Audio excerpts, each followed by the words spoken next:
Germany's political map has been redrawn, setting the stage for a new era of conservative leadership. Friedrich Merz, CDU-CSU bloc emerged as the clear winner in the final election results, securing 28.5% votes. As Chancellor of the Federal Republic of Germany, I will once again play an active role in shaping European policy, and with me, Germany will once again have a strong voice in the European Union. Olaf Scholz's Social Democrats had to chew a bitter pill as it registered its worst performance in history, gaining just 16.4% votes. And for far-right alternative for Germany, AFD, it was nothing less than a dream come true. They secured their best ever result by gaining 20.8% votes.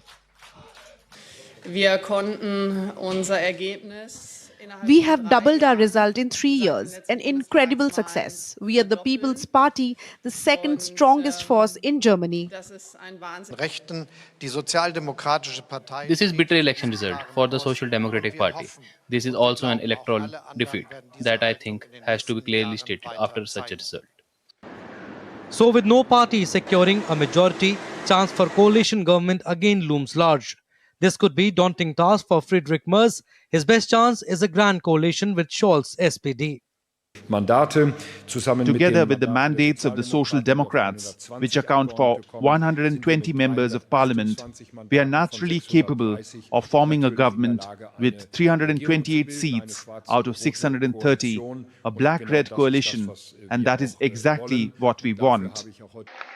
The Greens, who secured 11.6%, could be another possible coalition partner, though CDU's Bavarian sister party, the CSU, has opposed this idea. The pro-business FDP, which triggered the collapse of Scholz's government, barely scraped past the 5% threshold to stay in parliament, leaving its role uncertain. This year's election also marked the end of the controversial overhang seat system, which had previously expanded the Bundestag beyond its official 630 seats. The election comes at a critical moment for Europe, with US President Donald Trump reshaping transatlantic relations and pushing for direct talks with Russia to end the Ukraine conflict. Merz has already called for a stronger European defense policy, warning that US is growing indifferent to Europe's security needs. Bureau Report, DD India. Well, to discuss more about what this means for Germany, let's cross to Thomas Sparrow, our correspondent with the Partners DW in Berlin. Well, Thomas, Germany's next chancellor will likely be Friedrich Merz. What can we expect out there? Friedrich Merz will most likely be Germany's next chancellor. And I say most likely because he obviously first has to look for a coalition partner and form a coalition, a process which could take some time. But if everything goes according to his plans, he will be Germany's next leader, replacing Olaf Scholz from the Social Democrats. Friedrich Merz is 69 years old and he would become Germany's oldest chancellor in decades. And his political career within the CDU-CSU has been actually a very interesting one, because he was a member of parliament until 2009, then left politics altogether to enter the business sector and returned in 2021. And that space where he left active politics had to do with the fact that his main rival within the CDU-CSU conservative bloc was none other than Angela Merkel, who would then become German Chancellor for 16 years. What you can expect from Friedrich Merz is that he will move his party from the center-right more towards the right of the political spectrum.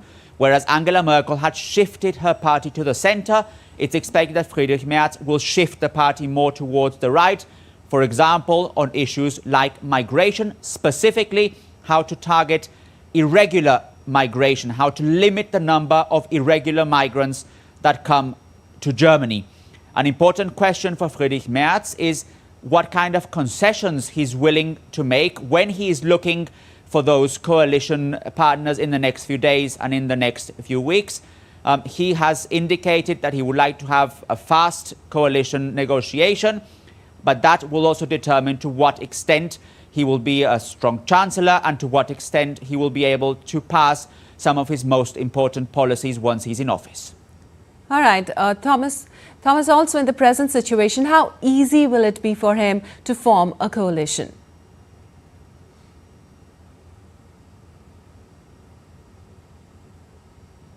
It won't be easy for Friedrich Merz and his conservative bloc to form a coalition.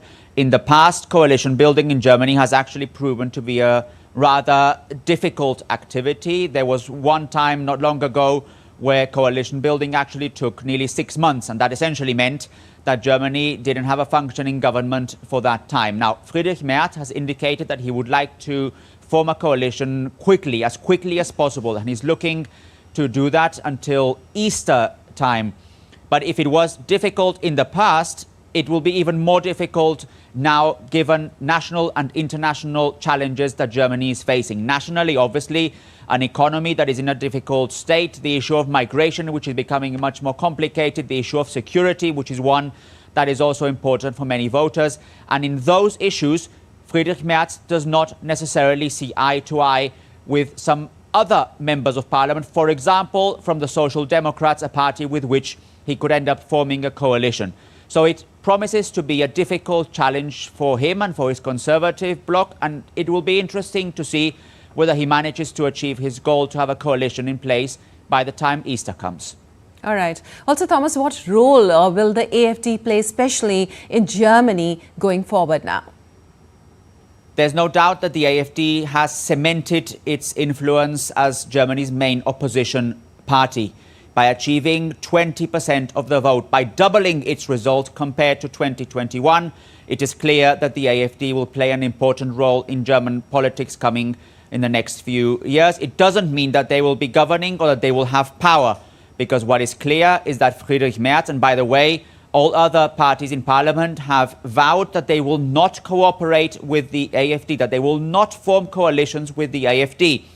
The AFD candidate, Alice Weidel, has actually said that she would be willing to negotiate with Friedrich Merz, that she would be willing to discuss possible coalitions, but that is something that Friedrich Merz has clearly ruled out, saying that it is not in his party's interest and that basically the CDU, CSU and the AFD have very little in common. So the most likely scenario for the AFD is that they will be a strong party in opposition, and it's interesting to actually note that they're also strongest in the eastern part of the country. That is also a region where they will have considerable influence in political decisions. But again, from the opposition, not from a position of government. All right, Thomas, thank you so much for all those details.